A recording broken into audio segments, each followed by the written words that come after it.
L'arrivée du couple présidentiel français au Vietnam, dans ce qui devait être une tournée diplomatique stratégique en Asie du Sud-Est, a soudainement basculé dans une controverse inattendue, déroutante et hautement médiatisée. À peine descendus de l'avion officiel, les caméras braquées sur l'escorte et les officiels vietnamiens présents sur le tarmac, une séquence filmée en quelques secondes est devenue virale sur les réseaux sociaux. Brigitte Macron, visiblement tendue, aurait giflé son époux, le président Emmanuel Macron, dans un geste aussi rapide que saisissant.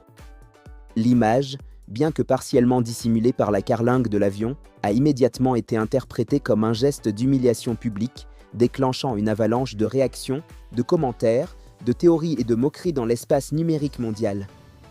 Mais que s'est-il vraiment passé ce jour-là sur la passerelle de l'avion présidentiel?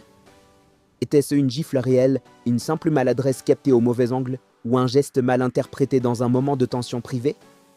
Si la vidéo n'apporte pas de preuves irréfutables, elle soulève néanmoins des vagues profondes qui touchent à la vie privée du couple présidentiel, à l'image de la France à l'international et à la manière dont les réseaux sociaux transforment la moindre seconde d'ambiguïté en scandale d'État.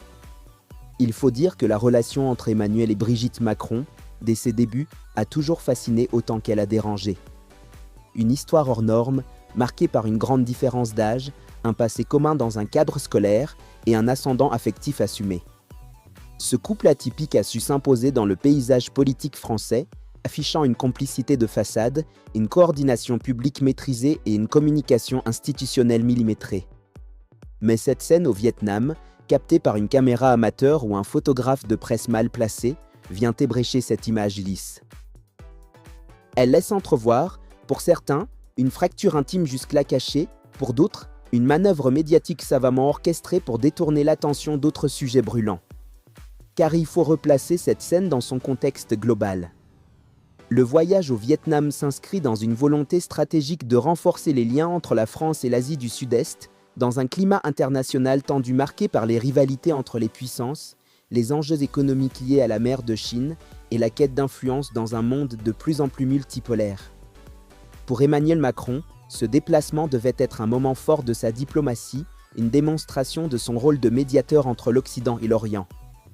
Or, en quelques heures, toute l'attention s'est détournée des discours officiels, des accords commerciaux et des enjeux de défense régionale pour se concentrer sur une possible altercation conjugale à la sortie d'un avion. Les réseaux sociaux, véritables amplificateurs d'émotions collectives, se sont emparés de l'affaire avec une sévérité redoutable. Des extraits de la vidéo circulent en boucle, souvent ralentis, zoomés, annotés. Les commentaires fusent, certains moquent un président dominé, d'autres dénoncent un comportement inapproprié de la première dame. Des mèmes, des parodies, des analyses de langage corporel envahissent TikTok, Instagram et X. Certains vont jusqu'à voir dans cette scène une métaphore du pouvoir affaibli d'Emmanuel Macron face à un monde qui lui échappe. Mais au-delà du buzz, cette affaire soulève des questions plus profondes sur la surexposition des couples présidentiels dans nos sociétés modernes. Depuis l'élection de Macron en 2017, Brigitte a été bien plus qu'une figure décorative. Elle incarne une posture, un style, une influence douce mais présente. Son image a été travaillée, médiatisée, vendue à l'international comme celle d'une femme élégante, intelligente, cultivée, capable de tenir son rang dans les cercles diplomatiques les plus feutrés. Or, une simple vidéo de quelques secondes pourrait suffire à fissurer cette construction soignée. Dans le même temps, certains observateurs rappellent que la politique n'est pas une scène de théâtre. Les dirigeants sont des êtres humains, avec leurs tensions, leurs failles, leurs instants d'agacement ou de désaccord. Ce que le monde a peut-être vu sur cette passerelle d'aéroport, ce n'est ni plus ni moins qu'un moment d'humanité brute, révélé sans filtre. Mais dans un monde ultra connecté, cette humanité devient spectacle et le pouvoir se retrouve jugé non plus sur ses actes, mais sur ses émotions visibles à l'écran.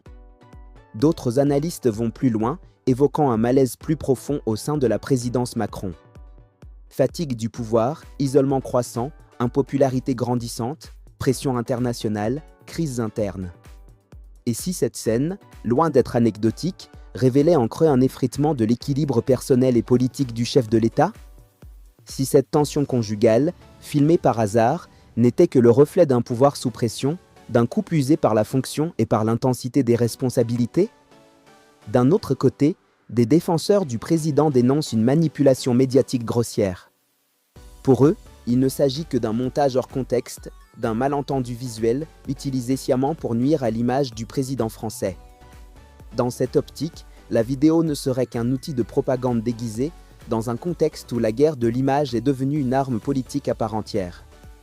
Ce qui est certain, c'est que cette affaire, qu'elle soit réelle ou non, aura marqué un tournant dans cette tournée diplomatique.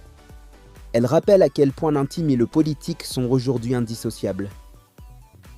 À une époque où les moindres faits et gestes des dirigeants sont scrutés, enregistrés, commentés en temps réel, il devient de plus en plus difficile de séparer la fonction de la personne, le rôle du sentiment, l'image du vécu. La gifle présumée de Brigitte à Emmanuel Macron, si elle a eu lieu, n'est peut-être qu'un épisode parmi d'autres dans le théâtre permanent de la communication politique moderne. Mais elle pose une question centrale: que reste-t-il du respect de la sphère privée quand les dirigeants deviennent des personnages de série, exposés 24h24 à l'œil numérique mondial? Et à quel point cette surexposition finit-elle par affaiblir, voire déstabiliser, ceux qui nous gouvernent? Une chose est sûre, qu'il s'agisse d'une gifle réelle ou d'une illusion d'optique, l'effet produit est bien réel. Il révèle nos obsessions collectives, nos pulsions voyeuristes et notre besoin de projeter sur les puissants nos propres contradictions. Dans un monde où l'image règne, une simple claque, vraie ou fausse, peut désormais faire plus de bruit qu'un discours présidentiel. Et cela, en soi, est un symptôme de notre époque. Merci de nous avoir suivis.